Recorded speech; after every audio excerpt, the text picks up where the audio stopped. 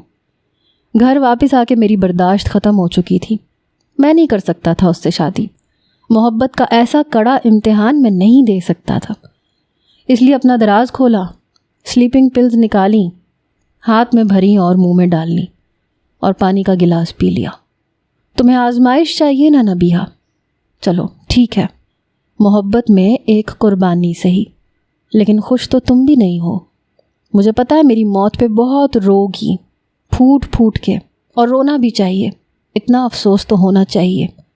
میرے مرنے کے بعد بھی ملیحہ کی شادی کسی نہ کسی سے تو ہو ہی جائے گی، لیکن میں جانتا ہوں تم نہیں کرو گی۔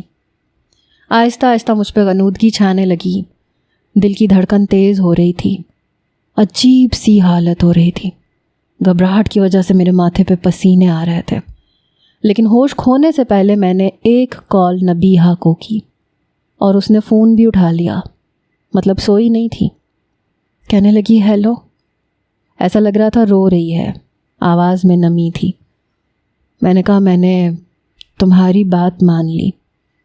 وہ کہنے لگی شکریہ۔ میں نے کہا ہاں، لیکن میں ملیحہ کے ساتھ زیادتی بھی نہیں کر سکتا تھا، اس لیے میں نے سلیپنگ پلز کھا لی ہیں۔ تمہیں محبت میں قربانی چاہیے تھی تو میں نے دے دی۔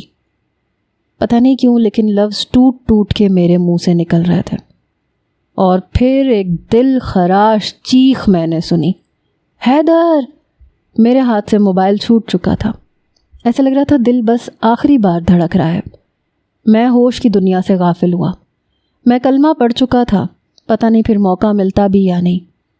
جب مجھے ہوش آیا تو میں ہاسپٹل میں تھا، آکسیجن ماسک لگا ہوا تھا اور ابھی بھی سانس ٹھیک سے نہیں آ رہا تھا، سانس لیتے ہوئے تکلیف ہو رہی تھی، جی متلا رہا تھا۔ ذرا سی آنکھیں کھول کے دیکھا تو میری ماں رو رہی تھیں. وہ میرے پاس بیٹھی تھیں، ہاتھ میں ڈرپ لگی ہوئی تھی. مجھے ہوش میں دیکھ کے میری والدہ کے چہرے پہ مسکراہٹ پھیلی. وہ کہنے لگی نبیہہ جاؤ جلدی جاؤ، ڈاکٹر سے کہو حیدر کو ہوش آ گیا، میرے بچے کو ہوش آ گیا. کچھ دیر بعد میں نے سفید دوپٹے میں لپٹی ہوئی نبیہہ کو دیکھا. وہ رو رہی تھی. مجھے دیکھ کے فوراً سے باہر چلی گئی. کچھ دیر بعد ڈاکٹر، نرس، ملیحہ، اس کے والدین سب کمرے میں آ چکے تھے. ڈاکٹر میرا چیک اپ کرنے لگے، مجھ سے سوال کرنے لگے، مسٹر حیدر سانس ٹھیک سے آ رہا ہے؟ کچھ فیل تو نہیں ہو رہا، گھبراہٹ یا کچھ اور؟ میں دھیرے دھیرے اپنی کیفیت بتا رہا تھا. میری ڈاکٹر نرس سے کہہ رہی تھی کہ انہیں انجیکشن لگا دو. وہ کہنے لگی یہ خطرے سے باہر ہیں، آپ لوگ فکر مت کریں. تبھی باتوں باتوں میں مجھے پتہ چلا کہ پورے 5 دن بعد مجھے ہوش آیا ہے. رات تک میں اٹھ کے بیٹھ چکا تھا. ڈاکٹر کہہ رہی تھی کہ اب آپ اسے کچھ کھانے پینے کو دے سکتے ہیں. میری والدہ میرے پاس بیٹھی تھیں. وہ کہنے لگی مجھے کیوں نہیں بتایا؟ اتنا بڑا قدم کیوں اٹھایا حیدر؟ مجھ سے بات تو کی ہوتی. میں نے ایک تیکھی نظر نبیہہ پہ ڈالی جو میرے لیے ہی سیب کاٹ رہی تھی. جیسی مجھ سے نظریں ملیں تو نظریں چرا لیں. شاید وہ سب کچھ بتا چکی تھی. میں نے کوئی جواب نہیں دیا، چپ چاپ اپنی ماں کے ہاتھ سے سیب کھاتا رہا. کچھ دیر بعد ملیحہ اور اس کے والدین آئے. وہ کہنے لگے کہ آپ گھر جا کے آرام کر لیں، ہم بیٹھ جائیں گے حیدر کے پاس. 5 دن سے آپ یہاں ہیں، آپ نے سو کے نہیں دیکھا، آپ بیمار پڑ جائیں گی. میری ماں کا چہرہ اترا ہوا تھا. وہ کہنے لگی نہیں مجھے کہیں نہیں جانا اس کے بغیر. آپ لوگ بھی تو میرے ساتھ ہی ہاسپٹل میں بیٹھ کے وقت گزارتے رہے ہیں، آپ لوگ جائیں آرام کریں. میں نے اپنی والدہ کے ہاتھ پہ ہاتھ رکھا. میں نے کہا امی آپ جائیں، میں ٹھیک ہوں، آپ آرام کریں، میں جواد کو بلا لوں گا، وہ میرے پاس آ جائے گا پلیز. میری والدہ کہنے لگی روز آتا ہے، وہ بھی رات بھر یہیں رہتا ہے وہ. میں نے کہا تو پھر ٹھیک ہے نا، آپ آرام کریں، بیمار پڑ جائیں گی. وہ کہنے لگی جو تم چاہو گے وہی ہوگا. یہ کہہ کے میرے سر پہ ہاتھ پھیرنے لگی، میرا ماتھا چومنے لگی. کچھ ہی دیر میں جواد آ گیا. وہ مجھے بہت گالیاں دے رہا تھا. کہنے لگا مجھ سے بات کر لیتے، کوئی بات کا حل نکل آتا، ایسے تو نہیں کیا جاتا. میں نے کہا لوگوں کو قربانی چاہیے تھی. میری آواز اتنی تھی کہ نبیہہ بھی سن چکی تھی. سب لوگ کمرے سے باہر جا چکے تھے، بس ملیحہ نہیں گئی تھی. وہ مجھے ہی دیکھ رہی تھی. سب کے جانے کے بعد وہ میرے پاس آ کے بیٹھ گئی. دوسری جانب جواد بیٹھا ہوا تھا. کہنے لگی ہمارے بیچ میں اتنی محبت نہیں تھی، آپ چاہتے تو مجھ سے کہہ دیتے. میں نے کہا فون تمہیں ہی کیا تھا، اٹھایا تمہاری بہن نے، میں تمہارے ساتھ زیادتی نہیں کر سکتا تھا، اور دوسرا کوئی راستہ تمہاری بہن نے چھوڑا نہیں تھا. وہ کہنے لگی ہاں بتایا تھا مجھے، بہت رو رہی تھی، 1 نمبر کی بے وقوف ہے. میں نے اسے کہا بھی تھا کہ رشتے دیوار کی طرح تھوڑی ہوتے ہیں، بہن بھائی ماں باپ یہ کبھی بھی جدا نہیں ہوتے، اور حیدر اور میرے بیچ میں ایسے کوئی جذباتی پن بھی نہیں ہے. نہ میں اس کے بغیر مر سکتی ہوں، نہ وہ میرے بغیر مرتا. تم بات تو کرتی، لیکن شاید وہ بھی اپنی جگہ پہ ٹھیک تھی. بڑی مشکل سے تو اسے رشتے ملے تھے، اس لیے تمہاری محبت کو فراموش کر گئی. حیدر آپ کو مجھے بتانا چاہیے تھا، آپ مجھے پھر سے فون کر لیتے. میں نے کہا کہ اس بات کا جواب بھی اپنی بہن سے پوچھ لینا. وہ کہنے لگی وہ بہت روئی ہے، سارا ٹائم میں نے اسے جانماز سے اٹھتے ہوئے نہیں دیکھا، نہ کچھ کھا رہی تھی نہ پی رہی تھی، بس روئے جا رہی تھی. میں نے کہا میں نے تم سے پوچھا کہ وہ کیا کر رہی تھی. اس بار میرا لہجہ تھوڑا سخت ہوا. ملیحہ کہنے لگی اچھا ٹھیک ہے، آپ کو غصہ ہے اور جائز بھی ہے، لیکن میں نے کہا میں کچھ نہیں سننا چاہتا پلیز. وہ کہنے لگی آپ ٹھیک ہو جائیں پھر ہم نبیہہ سے آپ کا نکاح کر دیں گے، آپ فکر مت کیجیے. میں نے کہا اس احسان کی ضرورت نہیں ہے. بہرحال وہ جا چکی تھی. جواد مجھے ہی دیکھے جا رہا تھا. کہنے لگا مجھے نہیں پتا تھا تو اتنا پکا مجنون نکلے گا. میں نے کہا میں اس وقت تمہاری بک بک سننے کے موڈ میں نہیں ہوں. کہنے لگا تو پھر باہر سے نبیہہ کو بھیج دوں اندر؟ اس وقت تو تم بس اس کی باتیں سننا پسند کرو گے، کیا خیال ہے؟ میں نے اسے غصے سے دیکھا. میں نے کہا شٹ اپ. آگے سے ہنسنے لگا. کہنے لگا یار اگر تمہاری نبیہہ کے ساتھ صلح ہو گئی ہے شادی بھی اسی سے ہو رہی ہے، تو پھر کیا خیال ہے، میں ملیحہ پہ چانس نہیں مار سکتا؟ میں نے کہا تم کیا چاہتے ہو؟ دیکھو میری طبیعت بے شک ٹھیک نہیں ہے، لیکن ابھی بھی میرے ہاتھوں میں اتنا دم ہے، تیرا منہ توڑ سکتا ہوں میں۔ میرے سامنے میری سالی کے ساتھ فلرٹ کرنے کو کہہ رہے ہو؟ وہ کہنے لگا نہیں نہیں، میں شادی کے بارے میں سوچ رہا ہوں، ہم لوگ رشتہ دیکھ رہے ہیں یار، تو سوچا کہ چلو ہم زلف بن جاتے ہیں۔ میں نے کہا ملیحہ کے لیے تم جیسا ٹھرکی انسان نہیں ہونا چاہیے جو اتنی شرٹس نہیں بدلتا جتنی گرل فرینڈز بدلتا ہے۔ میری بات پہ ہنسنے لگا، کہنے لگا وہ بس ایسے ہی، لیکن اس بار سیریس ہوں میں۔ تم ایک جھانسی کی رانی سے محبت کروا سکتے ہو تو میں بھی محبت میں فلرٹ تو چھوڑ ہی سکتا ہوں۔ مجھے حیرت کا جھٹکا لگا۔ میں نے کہا محبت؟ کہنے لگا ہاں، جب سے میں نے پہلی بار ملیحہ کو دیکھا تھا مال میں تو مجھے بہت اچھی لگی تھی، لیکن پھر پتہ چلا کہ تمہاری منگیتر ہے۔ لیکن جب نبیہہ نے مجھے کلب میں دیکھ کے مجھے ڈرامہ کرنے کا کہا تو میں کچھ حیران ہوا تھا۔ پھر یہ بھی پتہ چل گیا کہ تم نبیہہ کو پسند کرتے ہو۔ ایک دو بار میری ملاقات اتفاقاً ملیحہ سے مال میں ہوئی ہے، وہ شادی کی شاپنگ کر رہی تھی۔ مجھے کچھ حیرت بھی ہوئی تھی کہ وہ اپنی شادی کی شاپنگ کر رہی تھی، لیکن ہمارے بیچ بات چیت کا سلسلہ چل پڑا۔ مجھے انتظار تھا کہ اب تم انکار کرو گے، اب کرو گے، لیکن تم نے نہیں کیا۔ مہندی کے فنکشن میں ملیحہ بھی چپ تھی، مجھے ہی دیکھ رہی تھی، میں بھی چپ تھا۔ شاید یہ بھی زبردستی رشتہ نبھانے جا رہی تھی، کیونکہ اس کی باتوں باتوں میں مجھے یہ اندازہ ہو گیا تھا کہ وہ تم سے محبت نہیں کرتی۔ پھر تمہاری خودکشی کی خبر، اس پہ نبیہہ کا روتے ہوئے سب کچھ بتانا۔ ان 5 دنوں میں ملیحہ سے میں دبے لفظوں میں محبت کا اظہار کر چکا ہوں، اور مجھے رسپانس بھی اچھا ملا ہے۔ میں اسے حیرت سے دیکھ رہا تھا، یعنی کہ تم نے یہ موقع بھی ہاتھ سے نہیں جانے دیا۔ میں زندگی موت کی جنگ لڑ رہا تھا اور تم اپنا چانس پکا کر رہے تھے۔ میں نے تعصب سے جواد کو دیکھا تھا جو ہنس رہا تھا، کہنے لگا ارے یار تمہاری نبیہہ تھی نا تمہارے لیے دعائیں کرنے والی، دیکھ لو رو رو کے تمہیں مانگ ہی لیا نا۔ بہرحال 15 دن تک میری طبیعت کافی حد تک ٹھیک ہو چکی تھی اور ملیحہ کا رشتہ جواد سے طے ہو گیا تھا۔ کئی بار میرے نمبر پہ نبیہہ کی کال آئی لیکن میں نے نہیں اٹھائی، مجھے اس پہ بہت غصہ تھا۔ بہرحال 1 مہینے بعد میں اور جواد ایک ہی دن بارات لے کے پہنچے تھے۔ نکاح کے بعد جب رخصتی کا وقت آیا تو دونوں روسی لباس پہنے ہوئی تھیں، ایک جیسا میک اپ، اور وہاں کھڑی ملیحہ کی دوستیں کہنے لگیں کہ اپنی اپنی دلہنیں پہچانے۔ جواد تو سر کھجانے لگ گیا، مجھ سے کہنے لگا یہ اچھا مذاق ہے، مجھے تو بالکل سمجھ میں نہیں آ رہی میری والی کون سی ہے۔ میں نے بس ایک نظر دونوں پہ ڈالی، نبیہہ کی آنکھیں دیکھ کے ہی اس کے پاس جا کے اس کا ہاتھ پکڑ لیا تھا۔ سب تالیاں اور سیٹیاں بجانے لگے۔ میرے لیے مشکل نہیں تھا، میں اسے ہزاروں میں پہچان سکتا تھا۔ اس کا ہاتھ اس وقت برف کی مانند سرد تھا۔ رخصتی بھی ہو چکی تھی، وہ میرے کمرے میں بیٹھی تھی۔ میری والدہ مجھے منہ دکھائی کے کنگن دے رہی تھیں کہ یہ نبیہہ کو پہنا دینا۔ میں کمرے میں گیا تو وہ بالکل سمٹ کے بیٹھی ہوئی تھی۔ میں نے دروازہ بند کیا، اس کے پاس آیا، اس کی گود میں منہ دکھائی کے کنگن رکھ دیے۔ میں نے کہا چینج کرنا چاہو تو کر سکتی ہو۔ میری بات پہ اس نے برجستہ مجھے دیکھا۔